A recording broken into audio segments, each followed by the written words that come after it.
Voilà. Et donc en fait, je tiens quand même à dire en début 2011, déjà en février 2011, la Turquie a commencé à mettre à mettre des tentes sur toutes les frontières euh, de, de la Syrie, en fait, sur les frontières turques de la Syrie. Et quand on leur a demandé ce que c'est, ils ont dit ah c'est pour les réfugiés syriens. Bizarre, en février 2011, il y avait strictement rien en Syrie. Donc, il y avait des choses qui se préparaient et la Turquie était partie prenante de cette chose aussi.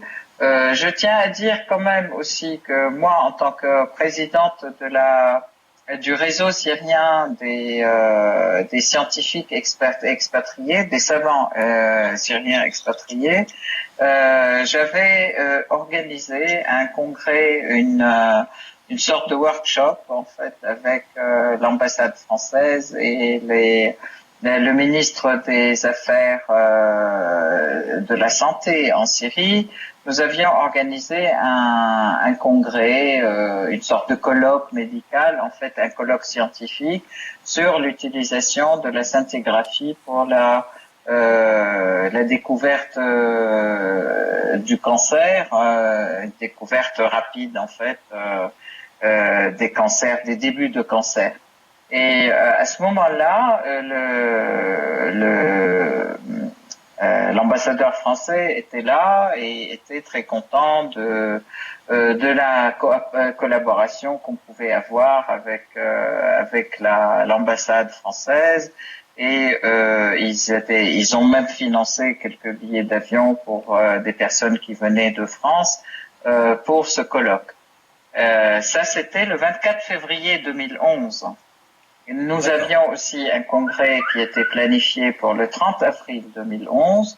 Ce congrès n'avait jamais vu le jour. Et dès les premiers jours de mars, le chirurgien, il y avait ce congrès, c'était sur la chirurgie du cancer, en fait, découvert précocement. Il y avait 2 chirurgiens qui devaient venir de France et qui m'avaient dit « Ah, il y a déjà 200 morts à Dera, je ne peux pas venir ». J'ai transmis ce mail à l'ambassade de France. Jean-Louis Laveille, c'était à l'époque, et qui lui avait répondu en me mettant en copie. De toute façon, les événements à Dera sont complètement circonscrits et tout sera terminé dans une semaine. Le congrès est maintenu et vous venez.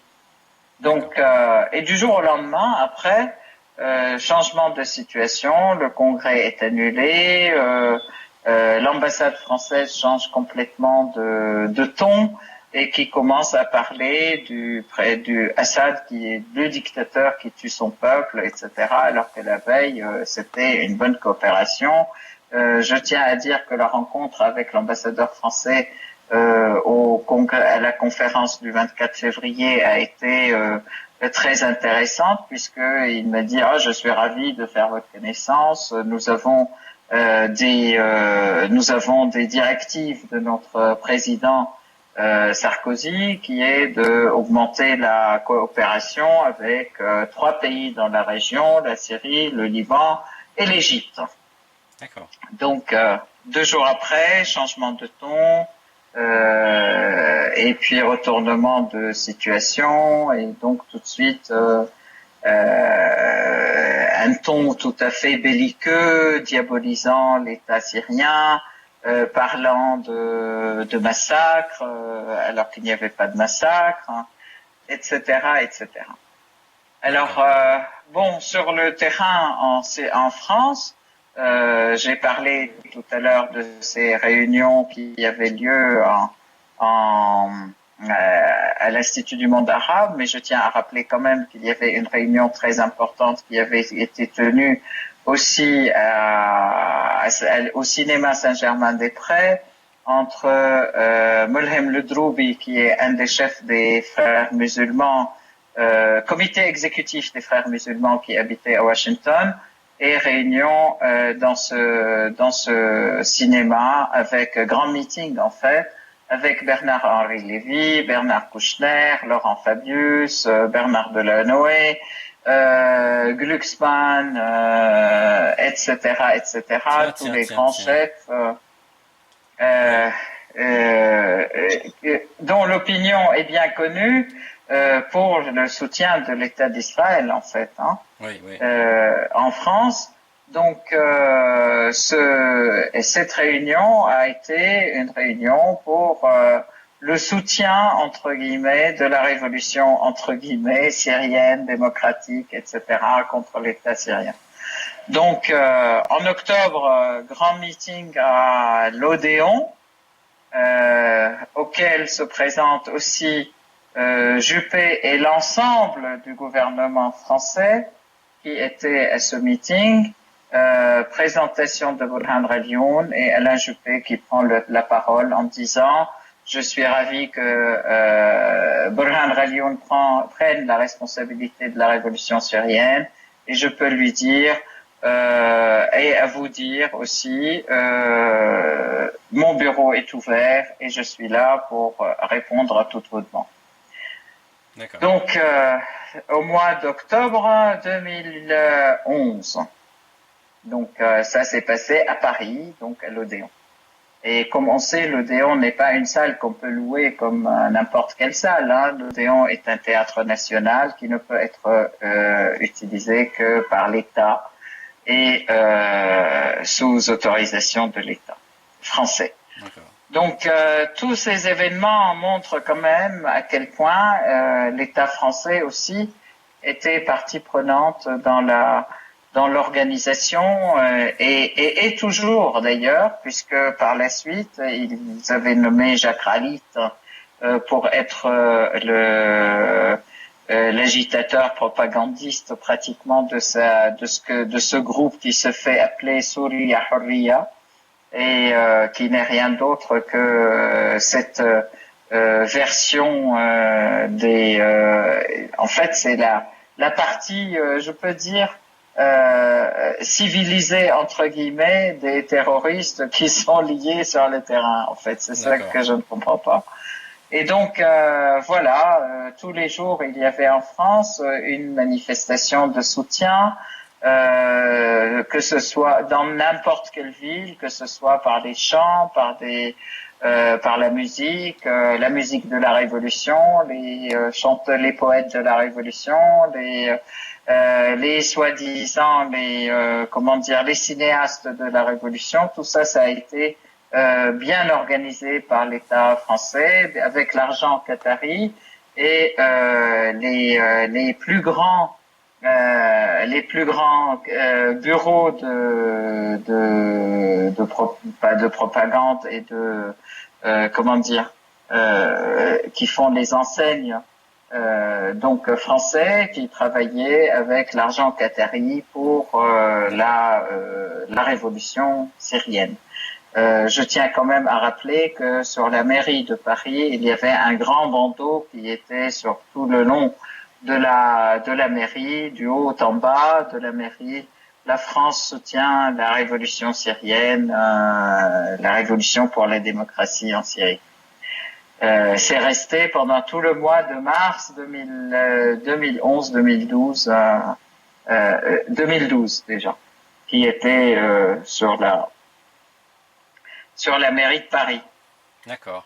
Donc voilà, ce sont des faits qui se déroulaient en France et puis sur le terrain en Syrie, on parle, les médias français parlent de massacres, le plus gros étant le massacre de Houla, que les terroristes avaient fait, un massacre de villages entiers, des personnes qui étaient toutes pratiquement pour l'État syrien et qui s'étaient présentées, des familles, des gens qui s'étaient présentés pour les élections en 2012, pour les élections locales et pour les élections parlementaires, législatives en 2012, mais qui avaient réussi dans les locales, Des personnes ont été massacrées entièrement avec leurs familles, leurs femmes, leurs enfants, etc., les frères, les sœurs.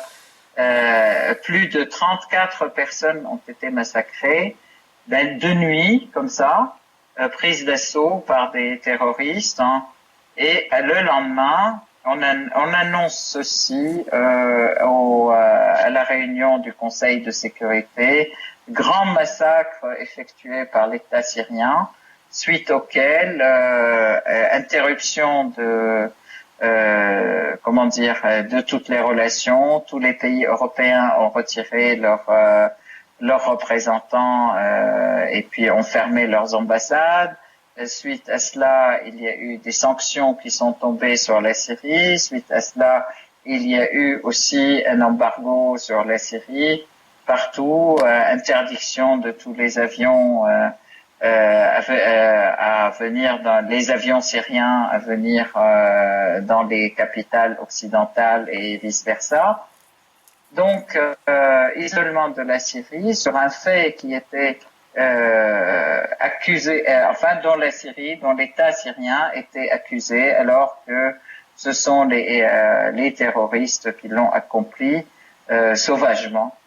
Je tiens à dire à ce moment-là, en fait, ça a été aussi une multiplication des massacres. Hein. Il y a eu plus de 34 villages qui ont été pratiquement complètement décimés, envahis à 5 heures du matin. Les gens ont été égorgés dans leur lit, sans parler du massacre de Jisr al-Shrour où une caserne a été envahie aussi par les terroristes et tous les soldats ont été étêtés et jetés dans leur honte.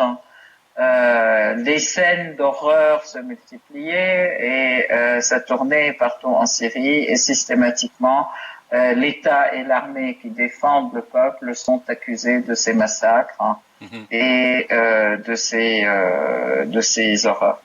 Bon, donc, et bien sûr, quand on parle des médias, on peut parler du groupe Murdoch qui reprend ses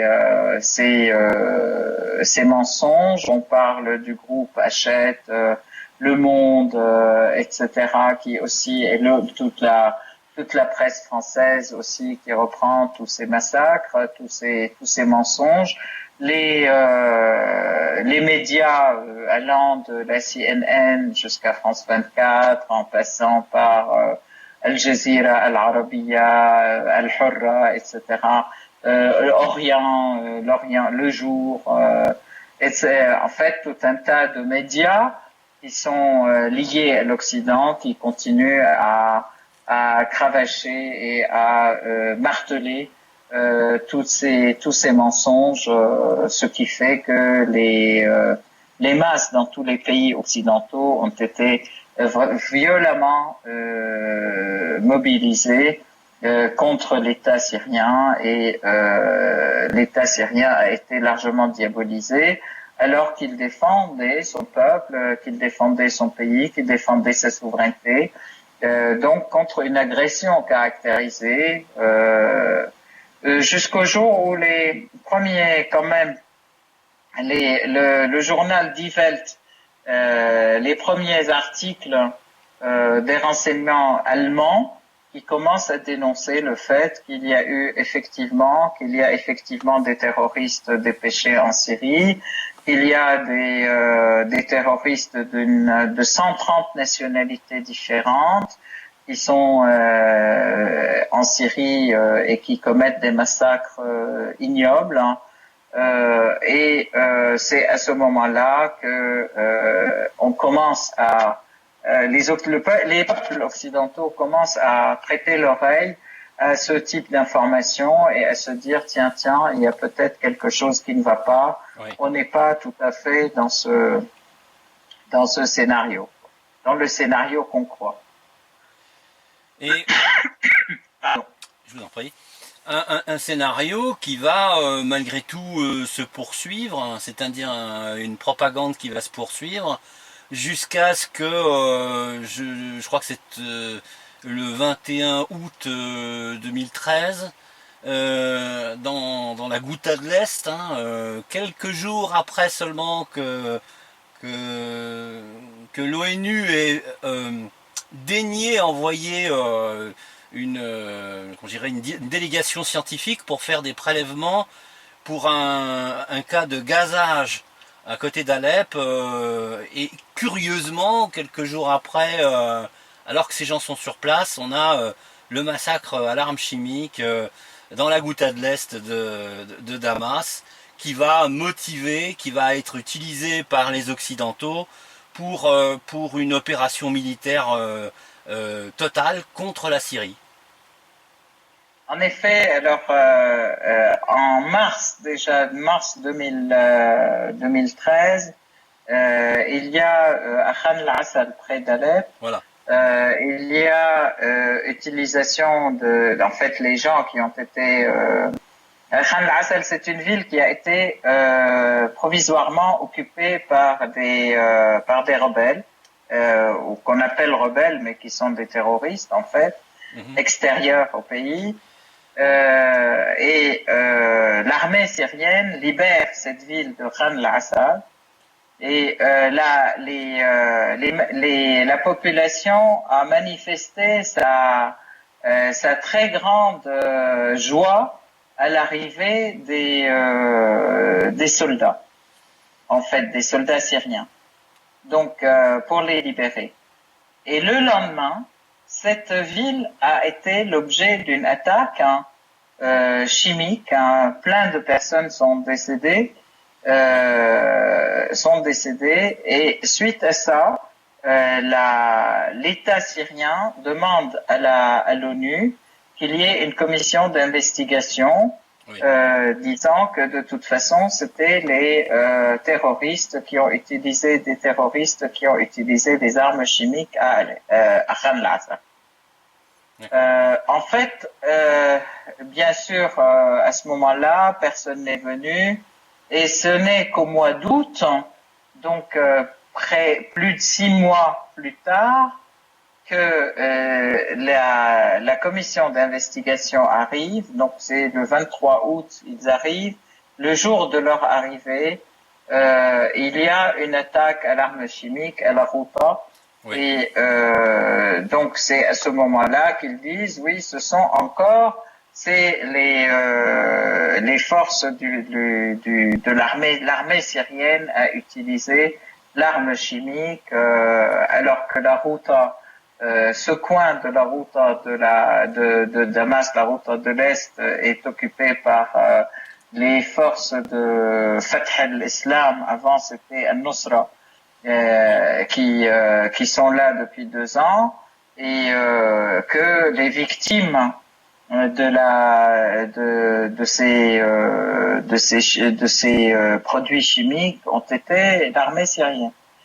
Donc tout de suite, de toute façon, la commission a été dévoyée de son objectif. Elle n'est jamais allée à Alep, et donc il lui a été demandé de faire des investigations sur la route. Investigations qui devaient montrer. Elle devait répondre à 2 questions. D'abord, si oui ou non des produits chimiques ont été utilisés. Oui. Et puis, si elles étaient c'est tout, pratiquement, mais on lui demandait surtout pas de montrer qui les a utilisés. Et ils ont commencé leur investigation, ils ont commencé à interroger des victimes aussi, et à voir des victimes de ces produits chimiques. Et ils sont repartis, ils ont été appelés tout de suite par Ban Ki-moon à repartir du pays, alors qu'ils protestaient, qu'ils n'avaient pas terminé leur travail, il était important de montrer ou de pouvoir continuer le travail pour démontrer qui a utilisé. Et le Ban Ki-moon leur disait, c'est pas grave, vous reviendrez pour trouver qui a utilisé ces armes chimiques, etc. On vous le demande pas maintenant. C'était déjà très suspect quand même, hein. C'était extrêmement suspect. Absolument. Alors, c'est à ce moment-là que, par la suite, ils ont utilisé c'est des arguments en disant c'est l'État syrien qui a utilisé, alors que ce sont les soldats syriens qui ont écopé des plus gros des plus gros problèmes. Et d'un autre côté, ils ont montré aussi sur les photos des enfants qui ont été bizarrement des lieux où il n'y avait que des enfants et qui ont été soi-disant intoxiqués par les chimies. Et voilà que des gens de Khan al-Assal qui disaient eh ben ce sont nos enfants qui ont été kidnappés. On retrouve à Douma sur les photos qui ont été montrées pour l'utilisation des armes chimiques. Donc, ils étaient victimes de ces lieux parce que c'était quand même bizarre que ce soit des endroits où il n'y a que des enfants mais qu'il n'y a pas d'adultes, etc. Alors que c'était censé être des appartements de vie, quoi. Et en fait, c'était les enfants qui étaient kidnappés à Khan al-Assal par les terroristes qui ont été gazés à Douma par les terroristes aussi. Et bien sûr, la propagande européenne, mais pas seulement la propagande, mais aussi bien Kerry que Fabius qu'Obama, etc., n'arrêtaient pas de marteler cet argument. Bachar al-Assad a utilisé le chimique contre son peuple, donc ça peut être, il faut l'arrêter, il faut le bloquer, et donc c'est pour cela qu'il faut intervenir militairement, parce que ça c'est une ligne rouge, etc. On peut retrouver d'ailleurs ces propos sur le site de l'Assemblée nationale en France, et comme surtout pas mal de sites qui relatent les discours officiels, les sites où on relatait même la réunion de Genève là qui a eu lieu, où Kerry comme Fabius commençaient leur discours en disant Bachar al-Assad a utilisé le chimique contre son peuple et ça c'est interdit, c'est ligne rouge. Alors que c'était à Genève. Alors cette réunion de Genève a été le lendemain de la publication d'un grand rapport de la MIT montrant que ceux qui ont utilisé le chimique en Syrie, c'était bel et bien les terroristes, que l'armée syrienne ne l'a pas utilisé, que en fait en plus il y a eu un rapport de Carla Del Ponte aussi à propos de l'utilisation à Khan al-Assal du chimique aussi par les terroristes. Et un dernier point aussi, ça a été un grand article qui relatait l'utilisation du chimique par les terroristes, un article de Seymour Hersh qui était plusieurs articles même de Seymour Hersh qui montraient le lien entre la Turquie, les terroristes et le chimique, parce que c'était des produits qui transitaient par la Turquie, sachant que la police turque avait aussi retrouvé une cellule de terroristes qui détenaient du gaz sarin en Turquie déjà, donc qui voulaient aller en Syrie. Donc tout ceci montre à quel point l'utilisation du mensonge pour la manipulation de l'opinion mondiale et pour la diabolisation de l'État syrien et visant à occasionner une intervention militaire en Syrie.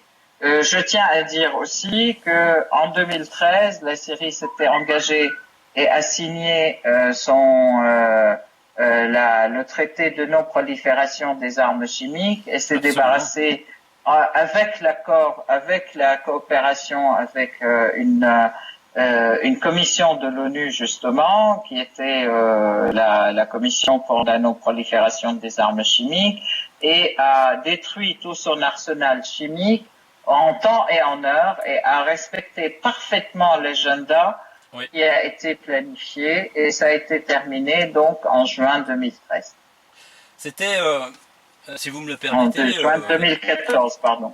Si vous me le permettez, ça c'était, je dirais, la compensation du fait que c'était l'élément déclencheur qui allait officiellement arrêter le processus de bombardement de la Syrie. C'est-à-dire que c'est la diplomatie russe qui avait présenté officiellement, en tout cas, quelque chose qui allait éviter de faire perdre la face à Obama et qui allait lui donner un élément pour qu'il puisse se retirer de cette affaire-là sans avoir le sentiment d'avoir été en échec officiel, c'est-à-dire de faire stopper le processus de bombardement de la Syrie en échange de l'arsenal chimique, la totalité de l'arsenal chimique syrien.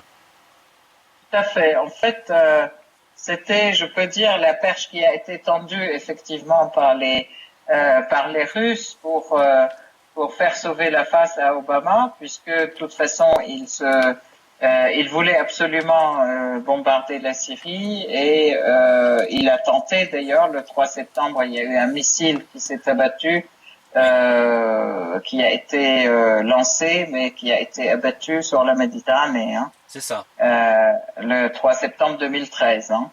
Donc, effectivement, le fait de signer, de pousser la Syrie à signer, et qui a accepté d'ailleurs, qui le voulait bien, de signer ce traité de non-prolifération, est venu quand même après 3 vétos sinon russes, pardon. Oui. En fait, au Conseil de sécurité, puisque les pays occidentaux de l'OTAN, les États-Unis avec les pays de l'OTAN, ils voulaient absolument qu'il y ait un vote soit de no-fly zone, soit de bombardement de la Syrie sous l'article 7, etc. Mais bon, donc ce sont les vétos de la Russie et de la Chine qui ont évité à la Syrie, en fait, qui ont évité qu'il y ait une prise de décision du Conseil de sécurité pour le bombardement et pour la no-fly zone, en fait. Hein, c'était très important, mais c'était aussi une manière de sauver la face d'Obama et de lui permettre, comme on disait, de descendre de l'arbre sans problème. Quoi. Oui, tout à fait. Voilà. Donc, en 2014, les élections, je tiens à dire quand même qu'il y a eu quelque chose qui était très important et qui est passé qui n'est même pas été souligné dans la presse occidentale, c'est qu'en février 2012, il y a eu la ratification par un référendum d'une nouvelle constitution syrienne, qui était exempte complètement non seulement de l'article 8, mais qui a été refondue autour d'une multiplicité de partis politiques, autour de la pluralité politique aussi, un partage du pouvoir, etc., etc. Ça a valu des sourires et des rictus du côté d'Obama et du côté des pouvoirs en France, qui étaient très occupés à ce moment-là par les élections, puisque c'était février 2012 et les élections avaient lieu en mai 2012, donc voilà. Et donc, ça n'a même pas été remarqué par la presse occidentale, alors que c'est un phénomène très important, c'est un fait très important, et c'est une réponse à